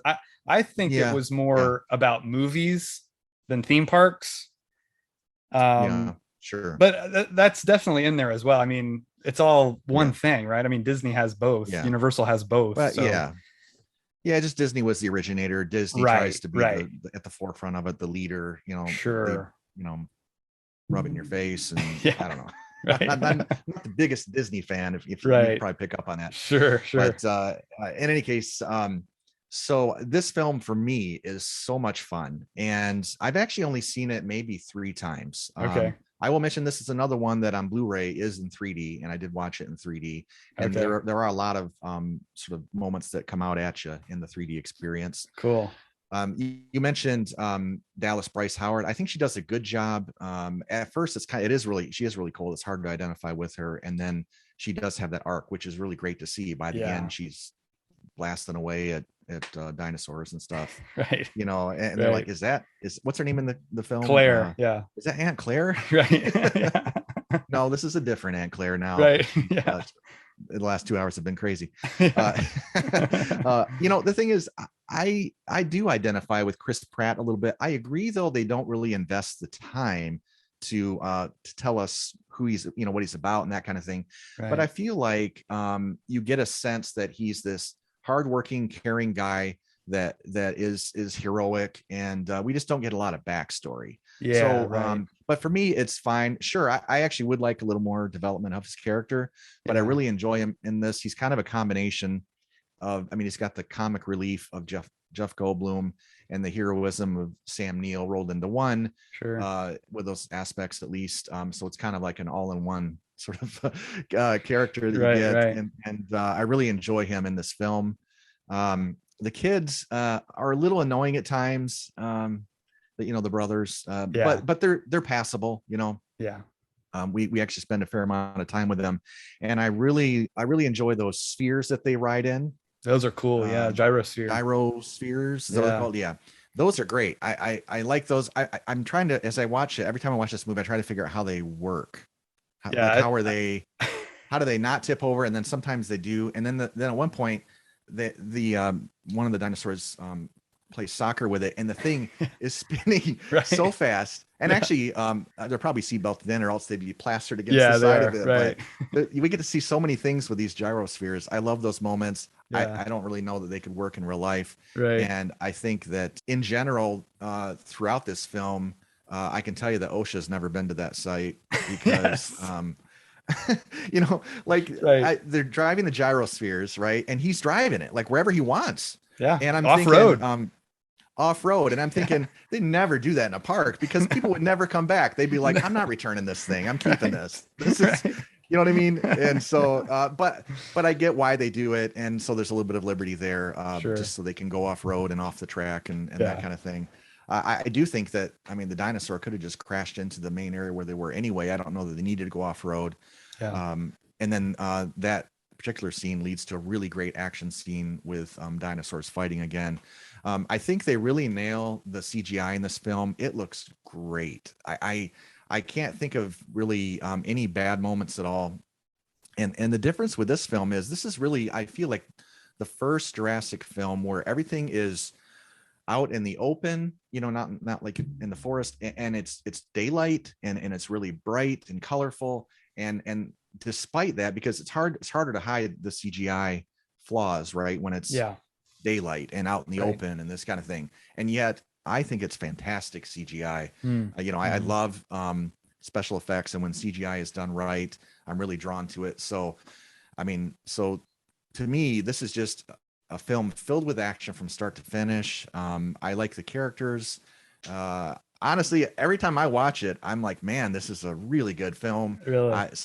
It's interesting that on rewatches you haven't really gotten that impression, but for Yeah. me, it just really works. Believability is lacking at times. If you really concentrate on certain shots, like there's a scene where the birds are coming in to attack sort of the Main Street USA part Yeah. of this Great park. sequence. That's probably my favorite Yeah, in the whole yeah, film. That's a it great is. It sequence. is. Yeah, they spent a lot of money on that one. They did. But if you, like, you watch, like, people are just randomly running wherever. But a lot of the people probably go, "There's a shop open right there. Let's just duck Right. in the Shelter. shop." Yeah. And they don't, but they're instructed, just run around like crazy and don't Right. don't hurt Right. yourself, probably, but Yeah. by the director. So I mean, Sure. there's some things like that.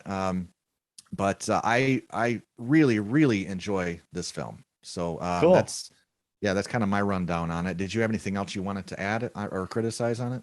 Not much more. I get enjoyment and entertainment out of it. It's just Okay, a few things hold it back from being, one of my favorites. So, gotcha. yeah. One moment I wanted to mention was Hmm. the Indominus. Did you notice he goes back to the same place the T-Rex has his triumphant moment at in the end of the last film when the banner Okay, falls in front of him I when think I do dinosaurs remember. ruled the earth? Yeah, right. Indominus runs in there when he's I wondered if it chasing. was the same place. Yeah, Yeah, it's the yeah, same exact position, and the boys are running away, okay, and he kind of has his moment, but it's yeah, played totally differently. It's yeah, played like a yeah, scary, like the villain is coming after you moment, rather than like the right, hero is here to save the day. So I like that. I thought that was an right. interesting moment that Good I one. thought they did a good job with. So yeah, all right. Well, that is Jurassic World, and so now we will jump right into the next film in the franchise, Jurassic World: Fallen Kingdom.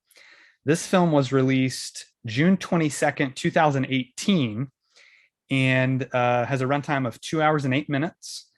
It is the budget for this film is $185 million, and the gross is $1.31 billion. So another $1 billion franchise entry for the Jurassic series. Incredible that they've had 3 films now reach that mark. Truly a feat. So, Jurassic World: Fallen Kingdom, directed by J.A. Bayona, new director coming in, another kind of up and coming guy. I think at this point he'd only done 2 movies, maybe 3. That's Um, chancy. yeah, it is. It took a big risk on him and Trevorrow. I mean, Trevorrow had really only done 1, Yeah, yeah. and this guy had only done 2. He had done a movie called The Impossible, Oh, I which liked that is movie actually. a great film, a Yeah, harrowing true story yeah. about the tsunami. Um, Right, Tom right. Holland, young Tom Holland in that, Ewan McGregor, Naomi Yeah. Watts, great film, excellent. And then he did another film, a horror film called The Orphanage, Oh yeah, I haven't seen that one. which, yeah, I have not seen that one. But so he's kind of got an eclectic background. He's a guy that has done 2 very different movies now coming into this huge Sure. franchise. And what's interesting is they basically they wrote it for him. Actually, they intended to have him direct it. And so Oh, what they did was they wrote a script. Trevorrow and his co-writer Derek Connolly wrote a script which combined a disaster film with a horror film. So yep, that's they what sure this did. movie is. It merges these 2 genres, and Yeah. it really does. And this is a criticism for some people. I like this. It's 2 movies essentially smushed together. And so the opening of the film is a rescue mission. Save the dinos. The island is exploding. For some reason, they put these dinosaurs on a volcanic island, and now the volcano is erupting. So, and there's this whole debate: should we let them die? They went extinct once. Maybe we should let them go extinct again. And you have characters on different sides of this argument. You have, of course, the great Jeff Goldblum returning in a very small cameo role, kind of bookends the movie at these Yeah. Senate hearings, I guess, where he's speaking about how, look, I mean, they had their shot. We messed with nature. We shouldn't have done it. And we need to let them die. I mean, this is only going to cause problems if we continue to let these dinosaurs exist. And then you have Claire, who is feeling responsible for these dinosaurs. I mean, she had a hand in helping recreate them, and she feels like this is an endangered species we need to protect, and so let's go save them. So she's approached by Mr. Lockwood, who we find out was John Hammond's partner before he created Jurassic Park. He came up with the cloning technology with John Hammond. So he kind of puts her on this mission to save the dinosaurs, which she agrees to. She, of course, goes to recruit Chris Pratt's character, Owen. He does not want any part of it, but he's reminded, and I liked this. I thought they did such a better job with the characters in this movie because he now has a reason to do what he's doing. We don't know why he's training raptors in the first one, why he's there at all. He doesn't seem to fit in. What's that? He's getting paid. He's getting paid. Probably. It's a job, right? He probably likes animals and it's a job. So, but in this one, we reconnect and really establish his relationship with Blue that he's had since she was born. He's kind of been her caretaker, and he knows she's still on the island somewhere. We saw in Jurassic World the other dinos got killed or blown up or whatever, but she's still there, and she's the one he has the biggest connection with. She's the beta of the group. He's the alpha. He's kind of given this reason to go back. So we kind of establish stakes. This island is exploding. We only have the limited time. We got to get these dinos out. And of course, there's this hidden agenda. This guy Mills, who's working for Lockwood, behind his back, he's really just grabbing these dinos to sell them to the highest bidder. He's kind of the guy that's just looking for the money. The first half of the movie is us jumping back onto the island, rescuing as many dinosaurs as we can. Of course, our characters are double crossed by all these mercenaries. And so, they're kind of left to fend for themselves. You have that awesome sequence when the volcano's going off and he's running down the hill. All the dinosaurs are chasing after him. They're in the gyrosphere. First, they're hiding behind this log and it's kind of getting torn apart. They get in the gyrosphere, jump into the water, that whole thing. They eventually get back onto the boat. And then the second half of the film is them back at the Lockwood Mansion, and they are experiencing this, dino auction that's going on. And of course, the dinosaurs get out, and it becomes this kind of haunted house film with this little girl running, Ben Lockwood's granddaughter, who we find out is actually a clone of his daughter. Huge plot twist. Did not see that coming at all. But I think it tracks for the series. A lot of people didn't like that twist. I thought it actually worked pretty well. The film, jumping back to the opening scene, has a great opening sequence where these guys are on the island in the submarine. They're getting the bones of the Indominus Rex to, of course, create this new Indoraptor, our new villain for the film. And I thought it was interesting that they specifically take a rib from the Indominus. Does that sound familiar to anybody? Genesis 1, taking the rib to create this new dinosaur. I thought that was an interesting visual there. But then you have the Mosasaurus jump up, the T-Rex comes out, and they attack this helicopter. And it's just this really cool, exciting, well-shot sequence, well edited, has some great music. I think Giacchino's score here is better, much better, because he's just given more to do. There's more bombastic action with the volcano and the stuff on the island. There's more kind of intimate, quiet moments in the haunted house at the end. So I just think he did a better job here because he was given kind of a broader range of genre and emotion to play. So I liked all those aspects of it. The one visual element that stood out was the cinematography, which I think is phenomenal. I think it's the best since Lost World. I mean, since Kaminsky was in there doing his thing, I think this movie really has some striking visuals. I think the opting for the widescreen format was something we hadn't seen up into this point in this franchise. All of them had been the full screen, but they went with the 139:1 aspect ratio, which is what most movies are shot on. But I think they've stayed away from it drastically because they just wanted to get the height of the dinosaurs. And I thought that would hurt this movie. I thought it actually ended up working in its favor, again, mostly because of those more intimate horror scenes at the end. I felt that we were more in there with the characters with that choice of how it was shot. This one, I think, has by far the best use of animatronics and CGI. I think they went so far away from the animatronics in Jurassic World that going back to it here helped a lot. It helped me with the whole sense of danger and the threat and the realism of the entire thing. So I thought that worked a lot, and they use CGI a little bit. I mean, they use it a ton, obviously, but they use it more specifically here than they did in Jurassic World. I talked a little bit about the characters. I think they're all explored further, a little bit deeper. I think again, I connect more with both Owen and Claire in this film. You have the kind of nerdy comic relief guy on the journey who I thought was fine. And then the kind of tough lady doctor veterinarian lady who I thought was again fine. I didn't think either of them were stood out. I didn't think they were too annoying though either. So they worked for me. The mercenary guy, kind of our main human villain, what was a little over the top at times, I thought. And it's the same. I forget the actor's name. The character's name is Wheatley, but he played Buffalo Bill in Silence of the Lambs.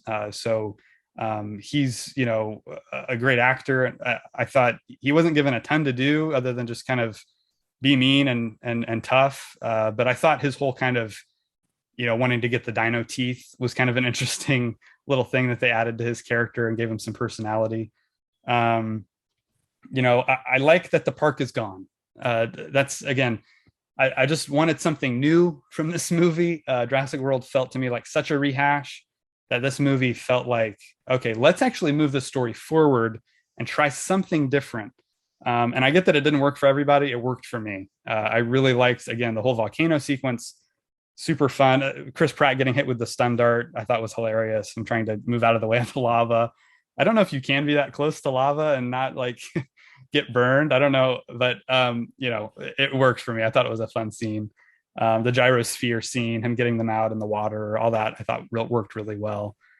And then again, moving them to the mainland, and even though we're just getting them in this kind of contained location, I still thought worked so well. I just really enjoyed the tension they were able to build. Again, just the way it's shot and the camera movements and everything just worked so well for me.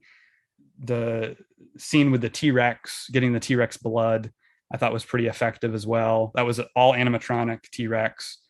You have other characters like, James Cromwell as Lockwood, who kind of seems like a retcon, but it isn't really, I don't think, because, he's just a character that we didn't know about. It's more of a reveal that he worked with Hammond. They're able to do, again, things with the score. I think Giacchino did with incorporating the theme, coming up with his own things. They used the theme in the scene at the end, towards the end, where Owen and Claire are captured down there with the dinosaurs. And there's kind of this moment where they have this empathy with these dinosaurs, and he uses the theme in a real subtle, it's just on a piano. But I thought it was really effective and helped play into the emotion of the scene. I think this one, again, just overall, like I talked about with Jurassic World, that movie is to me kind of cynical in the way it looks at, movies and blockbuster franchises. Whereas this one felt a little more earnest, like they were really telling a story, trying to move the franchise forward in a unique way. And again, it worked for me. I was surprised because when I first saw this movie, I wasn't a huge fan. I think like most people, this one's pretty divisive. But rewatching it, I've got to say it really hit me and made me enjoy it a whole lot more. Those are some of my thoughts. If you want to go ahead and give yours, what do you think of Jurassic World: Fallen Kingdom? Honestly, I hated this movie. Okay. Okay, and here's why. To me, I thought the plot itself, it did feel like a two plots mashed together. Right. I thought the subplots throughout the entire film were quite boring. Characters that just seemed uninteresting to me. I thought the CGI in this film, kind of returned a lot more of sort of the dark and rainy scenes which isn't Right. necessarily a problem if the scenes themselves are really good. But honestly, I noticed numerous instances in this film where the CGI just looked really bad. Really. I don't, yeah, to me, it really stood out. Mm. I always try to criticize that because it's one of my favorite part of the films is, special effects. And this Right. one, I thought at certain times it looked really bad, Mm. which was a disappointment. Also, you mentioned a couple of the scenes that were sort of the bigger set pieces, and I just thought they were okay. Mm. Uh, like the scene where they end up jumping off the I don't know. I'm sorry. It's where the gyrosphere makes another appearance, but it's Yeah. just to protect them and that kind of thing. Yeah. Like that, I mean, that was a good scene, but I just didn't feel like there was any scene in this movie and the entire thing that really was impressive. Mm. For whatever reason, Chris Pratt still made me laugh at times. So there's a little bit of credit for that there, and there is more character development, sure. And the two younger actors that you mentioned that you didn't find very annoying, I found them very annoying. Like every time Okay. they were on screen, I wanted to throw something at the TV. I really, at a certain point in this film, I just couldn't wait for it to be over. And it's not an Mm. unwatchable film. Yeah. I just found that some of the characters and some of the scenes, like in that mansion, I'm just Hmm. like, it's so dark and sort of like low key.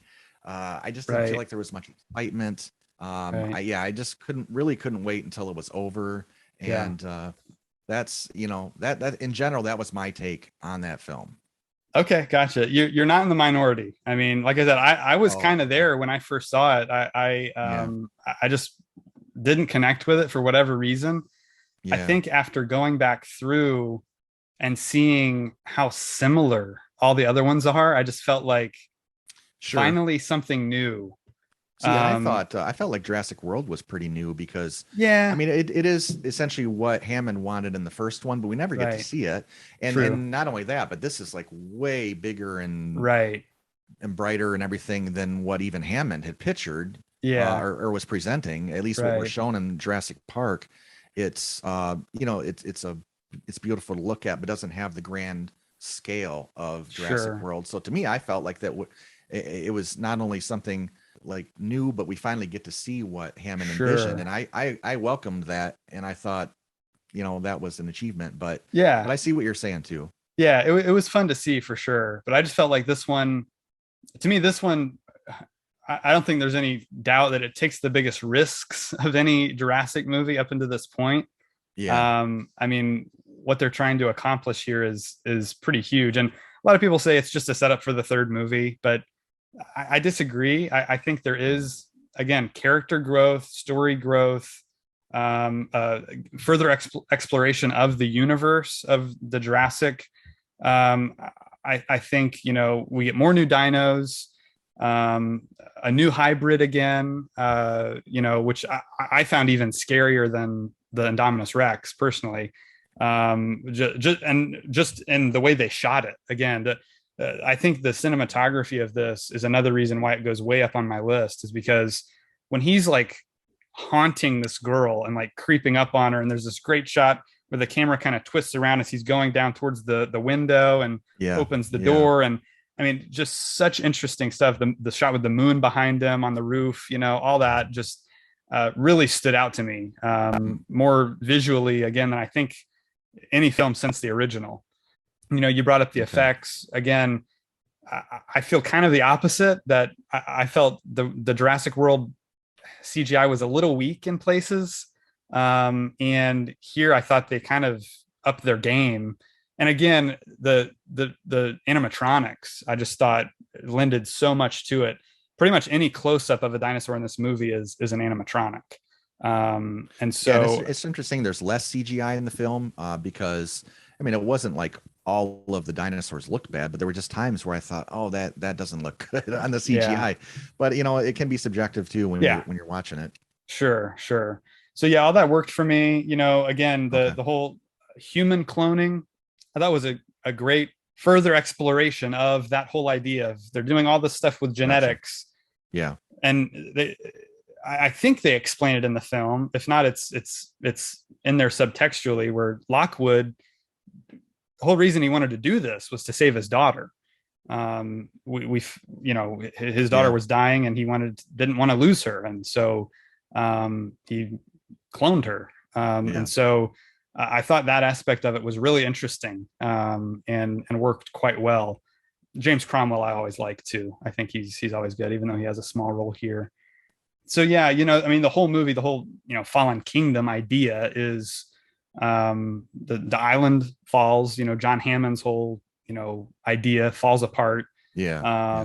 You know, you have the Hammond Lockwood empire represented in even visually when the cane falls over and shatters after he's killed, Right. which I Right. think is the first human on human death in a Jurassic film, Oh, if that I'm not could be. mistaken. I couldn't remember any others, so that was Yeah. interesting that they did that. Yeah. Yeah. Um, the whole fall of this little girl Macy's kingdom. She's kind of this princess that's been trapped away in this tower her whole life, Right. and now the Right. dragon comes in. It's kind of a fairy tale in that way. Has that kind of Sure. imagery, which I enjoyed. And then, you know, of course, the guy who kills Lockwood, his name's Mills, who betrays him. His kingdom falls apart. What he was hoping to do Yeah. utterly falls apart. So it's harkening back to the whole idea behind the whole franchise that, you know, chaos will ensue if man tries to meddle in things that he's not supposed to meddle in and play God. And that's always going to lead to destruction. And of course, the ending of this film is great. I mean, it sets up this whole new idea of the dinosaurs are out in the world now, and what's going to become of that? How are they going to deal with that? How is that going to change our planet? And so I like the ending. I like the opening. I liked most of the stuff in the middle. I agree with that. It has flaws. You know, it's not a perfect film by any means. It's still not Jurassic Park, but You know, uh, even the volcano stuff, the eruption. I mean, I like Dante's Peak is a great film involving, you know, this, we had almost the same kind of imagery from Dante's Peak, and that was sure, 25 years ago or something. I thought they did right, that way better in Dante's Peak. I just didn't yeah, find it that good. I mean, it didn't feel like I was feeling a real disaster film. right, right. I hear you. I hear you. They don't spend a lot of time on it. The whole on the island, we're not really there for very long. I mean, they're kind of Yeah. there. They grab some dinos. They're looking for Blue, and then, you know, they have that big stampede scene, and then they're really out. So they didn't spend a ton of Mhm. time on it.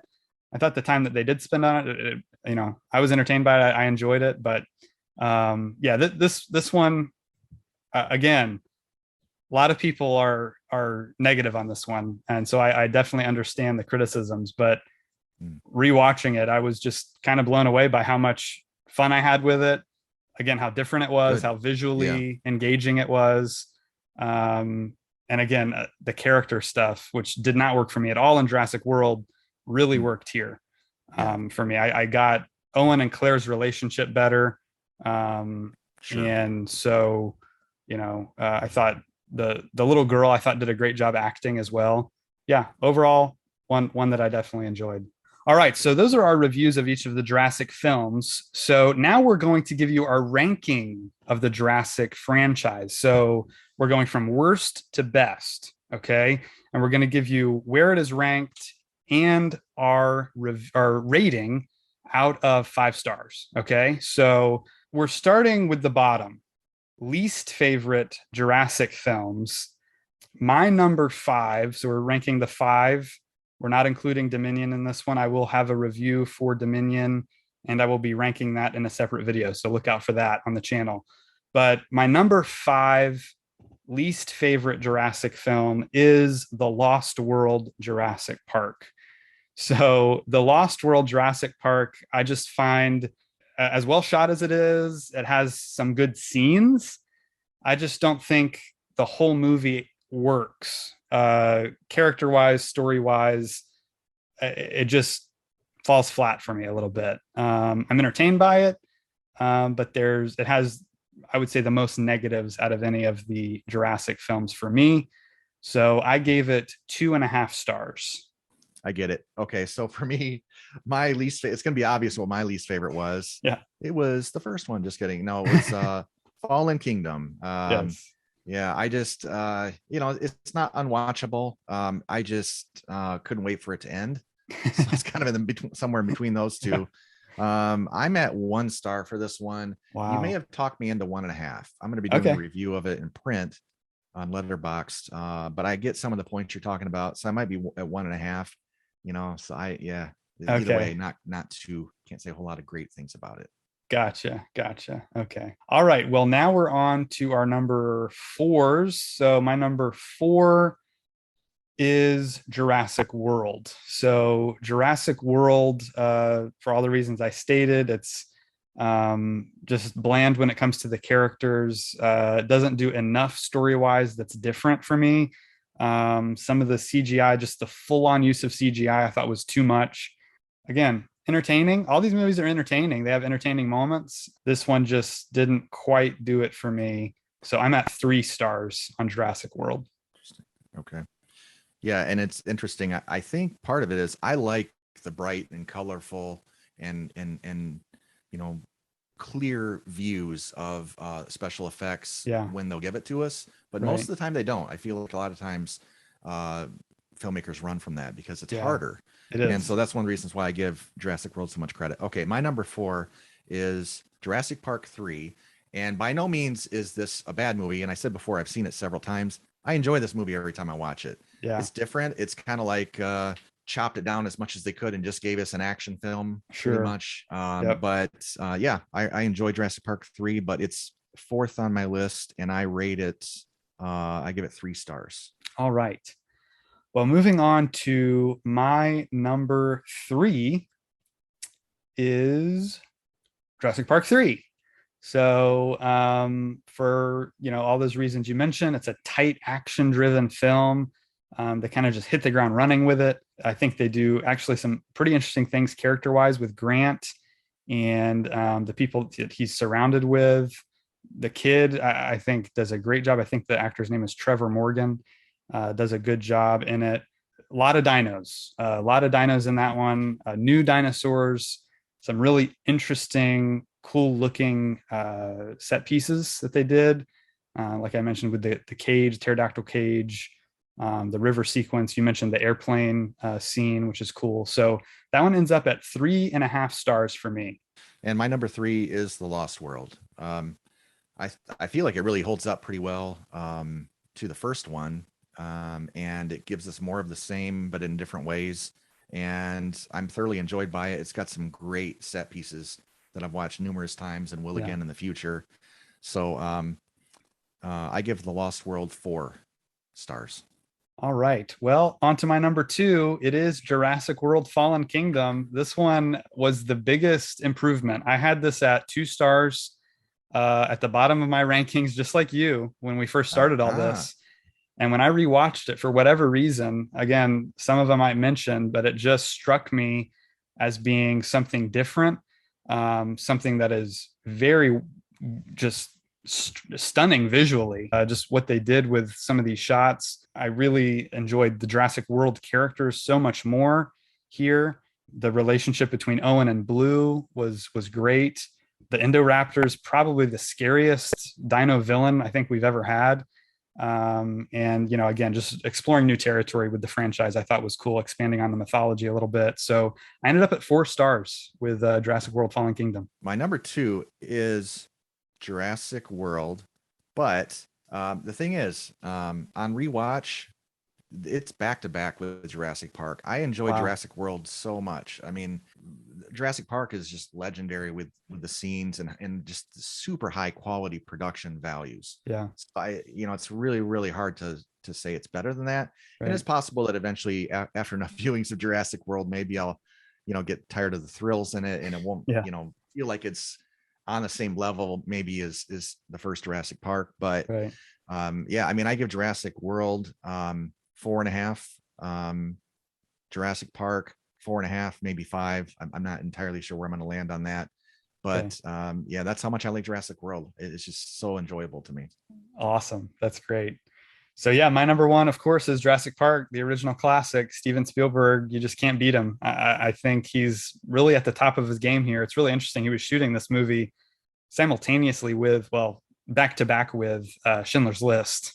Really? So yeah, they both came out in the same year. Both came out in '93, and so two very different types of films that he had a difficult time, and he took a lengthy Wow. break after directing both of those. But Yeah. yeah, he just knocked it out of the park as he usually does, So that one gets full 5 stars from me. It's just as entertaining as movies get. Story, characters, effects, action, thrills, score. We mentioned all of it. It just is firing on all cylinders. And so, yeah, I had to give it the full 5 stars. Thank you for joining us on this journey through the Jurassic franchise. We've greatly enjoyed rewatching these movies. It was a lot of fun. Hope you enjoyed listening. Be sure to hit the like button, hit subscribe, hit the bell to get notifications, and we will see you next time right here on The Real World. All right, so that is Jurassic, the Jurassic franchise, reviewed and ranked every film except for Dominion. Be on the lookout for my review of Jurassic World Dominion soon.